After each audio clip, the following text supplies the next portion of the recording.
Also, a small reminder, do go over the physical aspects of the laptop as well. The physical aspects, including the weight of the laptop, the structure of the laptop. I've seen many people buying a laptop which has just two hooks in their neck. Also, look at the necessities that you need and the laptop provides. So, I've seen many people who buy a laptop which has the touchscreen feature, but they end up never using it.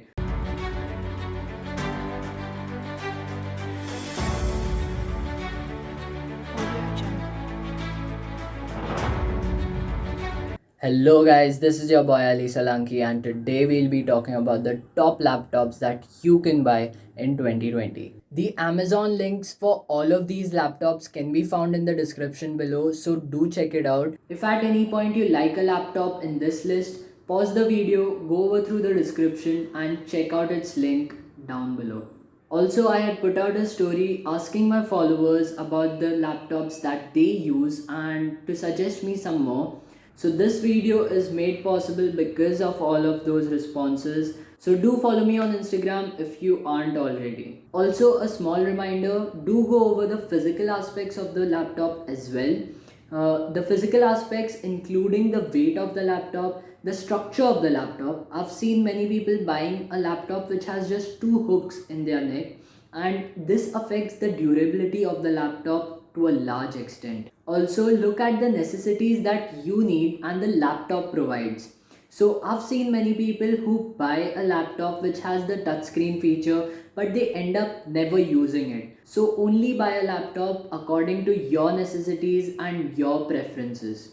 Also, stick with me till the end as I have some great mentions for laptops according to your budget and also according to your use. So, I've divided the laptops into the gaming parts and the non gaming parts. We would also be going over the top features that determine the price of a laptop and the basic requirements for each of them according to your needs. For the first thing, we have the brand of the laptop. The brand of the laptop significantly affects the price of it, especially when it comes to the Apple versus the non Apple product. Of course, the Apple products are far better than the non Apple counterparts. However, if you are a student and planning to buy a laptop for your college requirements, I would not suggest you to buy an Apple product. This is because you would be using that laptop for various different things, including gaming, and Apple products are not suitable for gaming at all. The Apple products, however, have their own softwares, and this helps in integrating the hardware as well as the software quite efficiently. If you're a programmer or a developer who wants to build iOS related apps, you cannot do that on any other platform other than Apple. However, we have some platforms such as Flutter, but I would suggest you to buy an Apple product itself. Next up, we have the storage space and its type. The two main types of storage are the HDD and the SSD storage. If you store your applications in SSD storage, they would be quite fast as compared to the HDD storage. For the storage space, we have variants like 125 GB, 256 GB, 512 GB, and even the 1 TB storage space. If you're a student, the minimum storage space that you would require is the 256 GB version, because anything less than that and your storage space will run out quite quickly. And if you're a professional or a person who works in office, don't go for anything less than 512 GB. Next up, we have the processor, and the processor plays an important part in determining the speed of your laptop as a whole. The minimum that you can go for a processor is the i3 8th generation or the Intel Pentium. Anything less than that and it's already outdated. Next up, we have the RAM, and I would suggest you not to buy anything lower than 4 GB of RAM.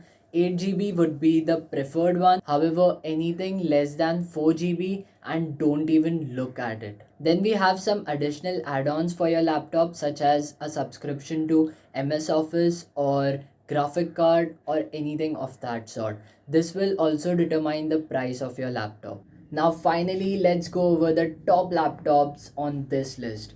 For the gaming laptops, we have the HP Omen laptop. It has the i7 9th generation core processor.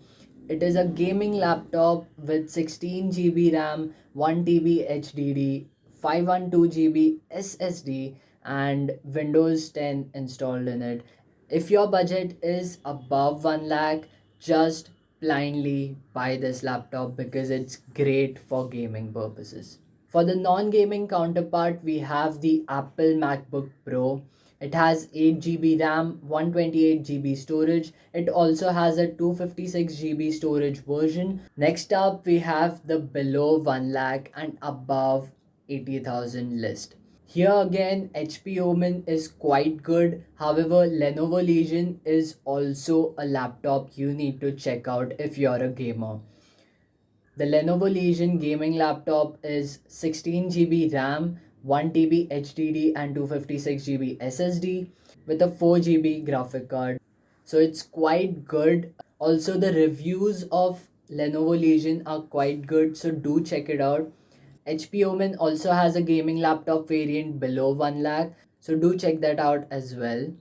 Now let's go over the laptops we have below 80,000. So again, for the gaming laptops, do check out the Lenovo Legion versions and HP Omen versions according to your needs. For the non-gaming versions, however, we have the Apple MacBook Air. Apple MacBook Air is included here with 8 GB RAM, 128 GB storage, and 1.8 GHz of Intel Core i5. Also, we have the Lenovo IdeaPad S540 with 8 GB RAM, 1 TB HDD, and 256 GB SSD. We have the Microsoft Office inbuilt in here and a 2 GB graphic card to top it all. For below 60,000 rupees, we have the non-gaming versions, including my laptop that I use personally. It is the Lenovo 330S. It has 8 GB of DDR4 RAM, 1 TB HDD, and it has Windows 10 with MS Office inbuilt in it. It also has graphic card installed, and all of that for 47,000. Also, the Lenovo IdeaPad 330S is quite thin and quite portable. It's not that heavy. So if you're looking for a laptop which is thin, lightweight, and if you're a student like me, do go for Lenovo IdeaPad 330S because it's quite good. Here the best budget gaming laptops would be from Asus. Here we have the Asus gaming laptop. It has 4 GB graphic card with 8 GB RAM, 512 GB SSD storage, Windows 10, and it has quite a sleek design too. Now let's go over some of the budget laptops that we have on our list. These laptops mostly revolve around HP, and that is because budget laptops are best when it comes to HP. And personally, I think that HP has a monopoly when it comes to budget laptops. Its customer service, its performance, everything is quite good when it comes to budget laptops. So below 40,000, we have the HP 15. It has 4 GB RAM, 1 TB HDD, and 256 GB SSD with MS Office already installed in it. Now, in the range of 30 to 40,000, there were not many laptops. However, when we go over the below 30,000 range, we again get the HP 14. This laptop is quite good, but it lacks in the processor.